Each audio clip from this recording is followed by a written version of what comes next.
तो अगर एक परमानेंट सरकारी नौकरी की तलाश है तो ये जानकारी बिल्कुल मिस मत कीजिएगा। नेशनल फॉरेंसिक साइंस यूनिवर्सिटी मतलब NFSU में एक बहुत ही बढ़िया मौका आया है और हम आज इसी नॉन टीचिंग स्टाफ भर्ती की हर छोटी बड़ी डिटेल को समझने वाले हैं। और हाँ, ये सीधे सेंट्रल गवर्नमेंट के अंडर आती है। हाँ, बिल्कुल सही सुना। ये सिर्फ कोई जॉब नहीं है, बल्कि देश के एक टॉप इंस्टीट्यूट में एक स्टेबल और रिस्पेक्टेड करियर बनाने का चांस है। सोचिए, फोरेंसिक साइंस जो कि फ्यूचर का फील्ड है, वहां काम करने का मौका मिल रहा है। ये एक सुनहरा मौका है सच में।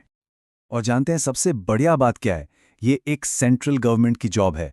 इसका मतलब ये हुआ कि भारत के किसी भी कोने से कोई भी एलिजिबल कैंडिडेट इसके लिए अप्लाई कर सकता है। और ये डायरेक्ट रिक्रूटमेंट है, मतलब पूरी प्रोसेस एकदम सीधी और क्लियर रहने वाली है। तो चलिए अब बिना देर किए सीधे मुद्दे पर आते हैं। देखते हैं कि आखिर कौन कौन सी पोस्ट्स खाली हैं इस रिक्रूटमेंट में। आप देखेंगे एडमिनिस्ट्रेशन से लेकर लाइब्रेरी तक कई अलग अलग तरह की वैकेंसीज हैं। अच्छा, अब जरा इस स्लाइड पर नजर डालिए। देखिए, डिप्टी रजिस्ट्रार जैसे सीनियर पोस्ट के लिए 7 वैकेंसीज हैं और पे लेवल देखिए, लेवल 12 है। साथ ही असिस्टेंट रजिस्ट्रार हैं, सिविल और इलेक्ट्रिकल इंजीनियर के लिए भी पोस्ट्स हैं। और हाँ, स्टैटिस्टिकल असिस्टेंट की 5 और लाइब्रेरी कैडर में भी अच्छे मौके हैं। अब हो सकता है कि वैकेंसीज की संख्या सैकड़ों में ना हो, लेकिन यह समझना जरूरी है कि हर एक पोस्ट अपने आप में एक बहुत बड़ा मौका है। ओके, अब आते हैं उस सवाल पर जिसका शायद बहुत से लोगों को इंतजार था कि भाई फ्रेशर्स के लिए क्या है, मतलब ऐसी कौन सी पोस्ट्स हैं जिनके लिए कोई वर्क एक्सपीरियंस नहीं चाहिए। तो सुनिए, ये उन सभी के लिए एक शानदार खबर है जो अभी अभी अपना करियर शुरू कर रहे हैं। तो देखिए, फ्रेशर्स के लिए यहां पर 2 मेन रोल्स हैं। एक है स्टैटिस्टिकल असिस्टेंट और दूसरा है लाइब्रेरी असिस्टेंट। ये स्लाइड इन दोनों को साइड बाय साइड कंपेयर करती है ताकि एकदम आसानी से समझ आ जाए कि कौन सी पोस्ट किसके लिए बेस्ट फिट है। सबसे पहले बात करते हैं स्टैटिस्टिकल असिस्टेंट की। इसके लिए किसी भी स्ट्रीम में ग्रेजुएशन की हो चलेगी। बस एक ही शर्त है कि स्टैटिस्टिक्स एक सब्जेक्ट के तौर पर पढ़ा होना चाहिए। साथ में हिंदी, इंग्लिश और कंप्यूटर की बेसिक नॉलेज होनी चाहिए। और एज लिमिट 21 से 35 साल है, जो कि एक बहुत ही अच्छा रेंज है ना? अब दूसरी तरफ है लाइब्रेरी असिस्टेंट। इसके लिए लाइब्रेरी एंड इंफॉर्मेशन साइंस में बैचलर डिग्री होनी जरूरी है। और एक और चीज ध्यान में रखनी है, इस पोस्ट के लिए एक इंग्लिश टाइपिंग स्पीड का स्किल टेस्ट भी होगा और यहां पर जो अपर एज लिमिट है वो 32 साल रखी गई है।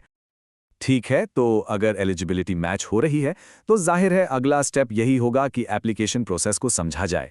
तो चलिए अब फटाफट जरूरी तारीखों और अप्लाई करने के तरीके पर चलते हैं। अच्छा, ये स्लाइड बहुत बहुत ज़रूरी है, तो इसे ज़रा ध्यान से देख लीजिए। ऑनलाइन एप्लीकेशन 18 दिसंबर 2025 से शुरू हो चुके हैं और ये चलेंगे 18 जनवरी 2026 को रात के 12 बजे तक, मतलब पूरा 1 महीना है। लेकिन देखिए, एक सलाह है कि लास्ट डेट का इंतजार तो बिल्कुल मत कीजिएगा।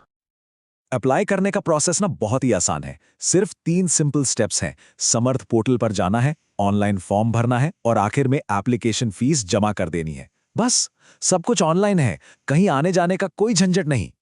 अब फीस की बात करें तो जनरल, EWS और OBC कैंडिडेट्स के लिए एप्लीकेशन फीस 500 रुपये रखी गई है। और एक बात याद रखिएगा, ये फीस नॉन रिफंडेबल है, मतलब ये वापस नहीं होगी। चलो, मान लिया फॉर्म भर दिया, फीस भी दे दी, अब आगे क्या होगा? ये सवाल सबके मन में होगा।